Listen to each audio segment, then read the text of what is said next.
ഒരാടിനെപ്പോലും നഷ്ടപ്പെടാതെ സംരക്ഷിച്ചിരുന്ന ഒരിടയനായിരുന്നു ഫ്രാൻസിസ് പാപ്പ എന്നനുസ്മരിച്ച് സിറോ മലബാർ സഭയുടെ major archbishop Mar Raphael Thattil. Francis പാപ്പായുടെ മൃതസംസ്കാര ശുശ്രൂഷയ്ക്കായി വത്തിക്കാനിൽ എത്തിയ വേളയിലായിരുന്നു മാർ തട്ടിൽ പാപ്പായെക്കുറിച്ച് അനുസ്മരിച്ചത്.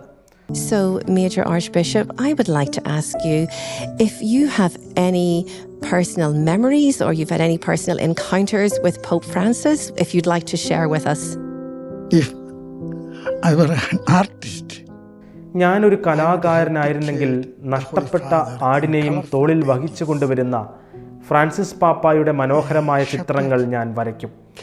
കാരണം ഒരാടും നഷ്ടപ്പെടാതെ സംരക്ഷിക്കുന്ന ഇടയനാണ് താനെന്ന ബോധ്യം അദ്ദേഹത്തിനുണ്ടായിരുന്നുവെന്നും മാർ തട്ടിൽ പറഞ്ഞു. Thank you so much.